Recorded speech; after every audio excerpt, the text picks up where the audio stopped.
Prosseguirei com uma reflexão inicial. O que você está fazendo para viver? Quantas pessoas vivas estão conosco agora? Não digo vivas tão somente pela batida do coração e o sistema vascular cerebral. Digo vivas, empreendendo o seu diferencial, cumprindo os seus propósitos, não eivadas em reclamações demasiadas, em vícios demasiados, em nebulosas formas de seus pensamentos, em desequilíbrios de diversas ordens obsessivas para com o outro. Então, quem está conosco, efetivamente, agora, neste momento, que está viva? O que você está fazendo para viver? Não digo sobreviver, porque é um sistema de quase morte. A sobrevivência, mesmo tendo a possibilidade de viver, é um estágio de quase morte. É um estágio de estar vivo e morto ao mesmo tempo. Por isso que faço essa provocação, essa reflexão com vocês inicialmente, porque para falar da morte, é muito importante que verifiquemos que só morre aquele que está vivo. Quem já está morto na vida, não morre, porque já está morto. A pessoa já está morrendo ou já morreu ou ratifica a sua morte dia após dia. Dia após dia. Somente aqueles que estão prestando atenção nos seus desígnios verdadeiramente, seguindo as diretrizes da sua vida, objetivado também na atenção com a sua espiritualidade, e aqui não estou falando de religião, estou falando de religiosidade, a sua ligação com o espiritual, equilibrando com as diretrizes materiais do que efetivamente vale a pena em sua vida. Quanto custa a sua paz? Quanto custa a sua paz? Muitas pessoas ainda escravizadas por valores monetários, abrindo mão de qualidade de vida. O que efetivamente você está fazendo para viver? É isso que você chama de vida? Ou na realidade você já está ratificando, confirmando dia após dia o seu estado de morte? Muito importante essa reflexão. Adiantando o assunto, porque aqui falaríamos dias sobre essa temática que você me provocou, da morte. Passado por este primeiro norte, vamos para uma outra reflexão. A morte, para aquele que crê em possibilidades do além do que os olhos podem enxergar, precisa ser edificada pelo prestar atenção no caminho. O que você está empreendendo? O que você está levando na sua mochila de vida? O que você está escrevendo no seu livro de vida? Assim como faço uma reflexão complementar, que existe uma porta na qual todos irão passar. Lamentavelmente para uns, porque é uma porta que passa somente um de cada vez. Não adianta chamar seu pai, sua mãe, seu marido, sua esposa, seu filho, a pessoa que você mais ame. Naquele momento, a morte exige individualidade. E somente o ser consegue vivenciar isso. todos esses personagens e status assumidos outrora ficam guardados nos livros de vida. Mas no momento da morte, é uma porta em que, individualmente, cada criatura, dentro da sua individualidade fractal, energética, espiritual, passa um a um. E a realidade pós, antes que alguém me pergunte, e o que pode ter depois, não é dessa porta. E a realidade pós a tudo isso significará tudo aquilo que está no seu pensamento, na sua forma íntima de pensar, não no seu agir. Porque às vezes muitas pessoas agem para serem bondosas, negociando com a morte. Quero ser uma pessoa boa porque na hora da minha morte isso vai contar. Já está neutralizando todo o processo. Porque você já está barganhando. Quero ser uma pessoa cada vez mais espiritualizada na promessa do céu. Na promessa de que minha alma seja acolhida na mais profunda luz. Este pensamento da barganha já está neutralizando. Consegue compreender, filho? Entendo. O pensamento da barganha. Porque quem está edificando a sua espiritualidade simplesmente caminha, sem ficar barganhando que hoje estou sendo bom, porque para mais adiante receber uma recompensa. Então a realidade pós a porta, pós a passagem pela porta, por essa porta, metaforicamente colocada para vocês, será a realidade mental primeira que cada um tiver dentro de si. Se sua realidade for de atitudes levianas, mentirosas, soberbas, será este cenário que te recepcionará de imediato, logo de imediato. Caso verdadeiramente tenha construindo uma caminhada, uma escrita no livro de vida diante de uma verdade, cada um a seu passo, cada um ao seu ritmo, mas diante de uma construção real, eis a morada. Não adianta colocar responsabilidades no preto velho. Ai, cadê meu preto velho? Ai, cadê meu caboclo? Ai, cadê? Cadê o guia espiritual que sempre esteve comigo? Ele está com você. Você que não está enxergando muitas vezes naquele momento. Porque muitas vezes os olhos da alma estavam precisando vivenciar aquela realidade imediata do seu pensar. Porque no caminho contrário do melhoramento fluido, estava sempre pensando na barganha. Sempre pensando na barganha. Sempre pensando, vou fazer essa atitude para ter ali o acréscimo dos bônus, dos bônus, dos bônus. Como se fossem verdadeiras... como vocês chamam que guarda as moedinhas? Um cofre. Como se fosse um cofre. Vou guardando as moedas, vou guardando as moedas. Obviamente que atitudes positivas, honestas, gratificantes, que elevam o espírito, contam positivamente. Mas essa percepção que estou guardando no cofre, eleva para um pensar de barganha. Porque aquele que faz não precisa de amostragem, não precisa de publicidade. Aquele que se edifica espiritualmente não precisa de valoração de quem quer que seja, porque a relação é direta com o divino. Não precisa ficar mostrando, olha como eu sou uma pessoa boa, que estou fazendo alguma ação espiritual e por favor, peço aplausos por isso, por favor, me elogiem por isso.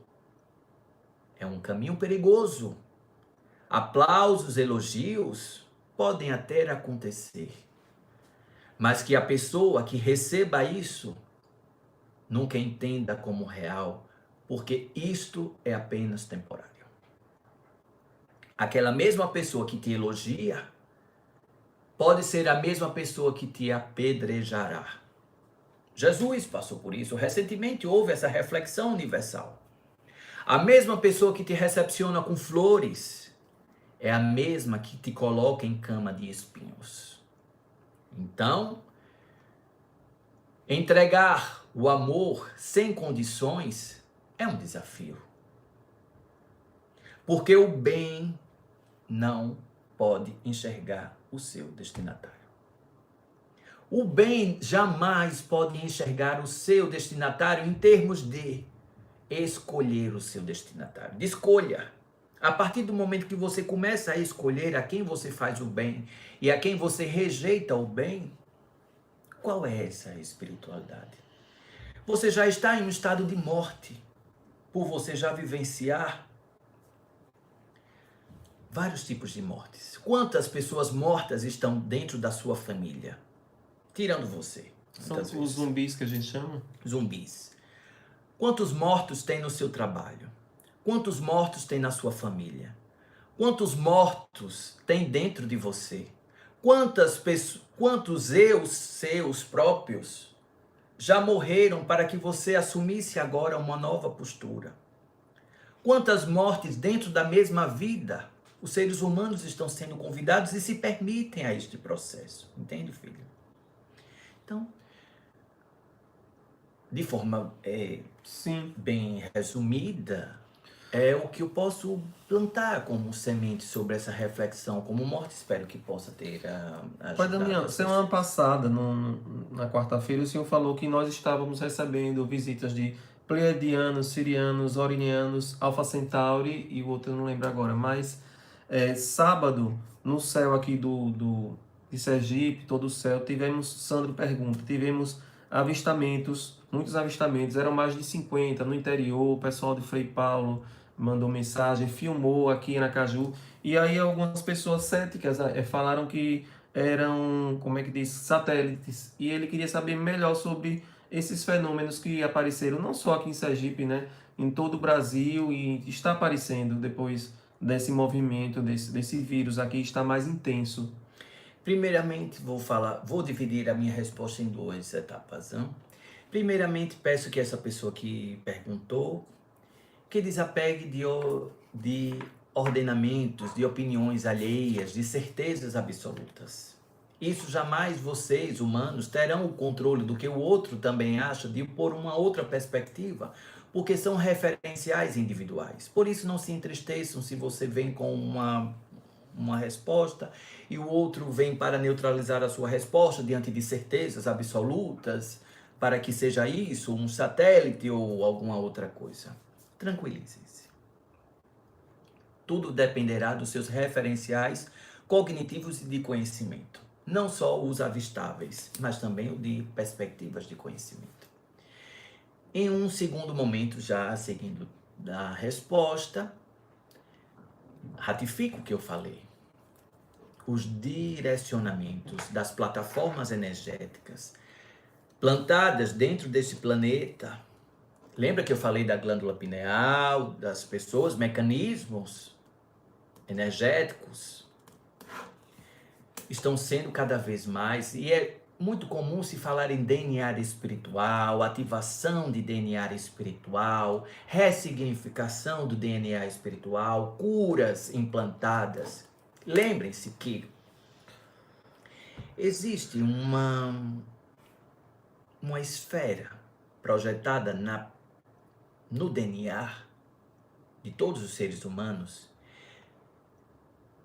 que é garantidor, como se fosse o DNA de Deus, o DNA espiritual, que muitas vezes os cientistas não conseguem, dentro deste planeta, ainda identificar. Que parte é essa desse DNA?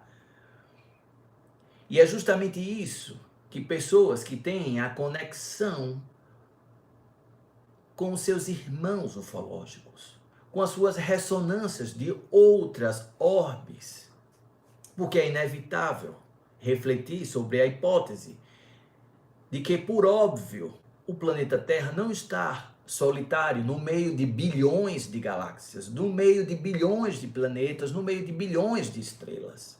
Por óbvio. Por óbvio. Não precisa ser muito inteligente para ter essa certeza, que, por óbvio, o planeta Terra não é o único habitável. O fato dos olhos humanos, dentro dessa estrutura humana, não enxergar não significa enxergar seres de outras dimensões, dentro de perspectivas materiais, osso, carne, dentro de estruturas humanoides, não significa que não exista os intercâmbios da irmandade planetária. Então, por isso que as pessoas elas precisam ter cuidado com essas reflexões absolutas. Não eram naves, eram satélites, eram luzes projetadas no céu. De certo, em alguns momentos existem, mas em outros são estruturas ufológicas, cada vez mais projetando as suas visitas por meio do intercâmbio. Preste atenção a essa palavra do que eu estou falando, do intercâmbio de conhecimento. Para sair desta pandemia, está acontecendo o intercâmbio de conhecimento. Falei no tratamento passado. E era perto das Três Marias, que eles está vendo esse intercâmbio de conhecimento, que falei da equipe que já está sendo contatada, por meio de sonhos, de projeções, para a recepção de processos curativos, por processos de neutralização, não só desta doença que agora vocês estão vivenciando um estado transitório, mas de outras que já existem e que poderiam surgir a partir desta que agora vocês estão transitando por ela. Então, espero poder ter recebido. Sim. Tem muita gente dizendo, inclusive o senhor falando, que dizendo, meus filhos viram, eu vi, todo mundo viu. Então foi uma coisa que foi muito, muito forte, né? Para sair nas câmeras nossas dos celulares é porque foi. Mais importante que essas experiências fiquem guardadas, por óbvio, seja colocado para a opinião alheia, mas que vocês sejam honestos com as experiências que você vivenciou. E o que sentiu naquele momento, né? Dá para se conectar, procurar se conectar nesse momento. Sim, porque às vezes, como eu falei, depende do referencial. Pronto, muitas pessoas dizendo assim, estão ansiosas, dor de cabeça, ataques de obsessores, acordando muito 3 horas da manhã, pesadelos, vícios, coisas assim que não está conseguindo soltar, liberar, principalmente essa coisa forte de 3 horas da manhã. O que fazer, Pai Damião, nessa sensação? Sim. Então vamos aqui, tem a ladainha de Nossa Senhora que gosto bastante, sempre estou orientando para as pessoas que vão lá na Sala de Misericórdia do Águas de Aruanda, a ladainha de Nossa Senhora, aconselho para essas pessoas, vamos por etapas, porque são várias percepções. 3 horas da manhã, então. Para quem está acordando às 3 horas da manhã, faz a ladainha de Nossa Senhora. Pode ser ouvindo, né? Pode ser ouvindo, mas o importante é ler. Ler, pronto. Ler a ladainha de Nossa Senhora. Quem não puder ler, mas às vezes a pessoa não sabe fazer a leitura, não é? Certo. Mas o importante é que a pessoa leia em termos principais, tá? Então faz a leitura da ladainha de Nossa Senhora. Você estará contribuindo para a Legião de Maria. A Legião, posso falar um pouco da Legião de Maria? Muita gente tem dito que tem sentido. A Legião de Maria tem trabalhado imensamente em prol do planeta. Não só agora, mas sempre aconteceu. Mas agora está em potencial maior. A Legião de Maria atuando às 3 horas da manhã, entre 3 e 4 horas da manhã, entre 5 e 6 horas. Então, veja que é uma vigília, como se fossem plantões. De 3 às 4. De 5 às 6. Das 9 às 10. Das 12 às 13. Das 15 às 16. Então, percebam que são verdadeiros plantões. Das 17 às 18. Das 17 às 18, das 20 às 21 horas, e então vai mudando, vai se seguindo. E ao meia-noite, não é? Sim. É uma faixa de transição para o calibre das falanges protetoras, dos legionários de Maria, chamamos assim dessa forma. Muitos padres, muitas freiras desencarnadas que estão em orbes de trabalhos imensos, digo os padres e freiras, mas não desqualificando outras legiões religiosas que também estão assistindo. Pessoas do hinduísmo chegando para ajudar espiritualmente pessoas que já desencarnaram do hinduísmo dentro de uma percepção espiritual, de pensamento ressonando com a espiritualidade verdadeiramente. Lembra da explicação com a morte? Sim. Da realidade imediata. Pessoas do hinduísmo chegando para auxiliar também. Seres da floresta, como aqui nós tivemos hoje. Legiões de espíritos de luz, de guarnições, de sistemas tribais, têm empreendido o apoio para que fosse como se uma equipe chega primeiro, para que quando os legionários de Maria cheguem, como se fossem enfermeiros, e quando aqueles que vão fazer aqueles antídotos, as aplicações imediatas, o campo já está empreendido. Como se fossem legiões que preparassem... Entende o que eu falo? Entendi. Então, a Legião de Maria está cada vez mais atuando nesses mecanismos de agora, muito mais, em potencialidade maior. Preste atenção.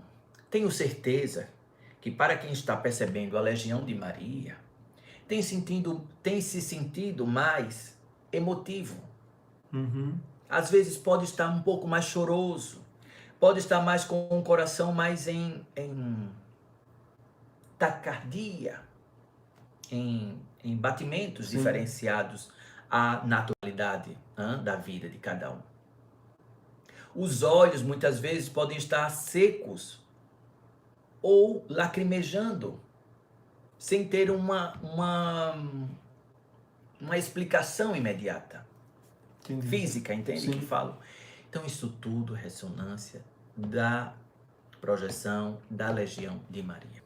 E então, importante perceber que é uma escadaria.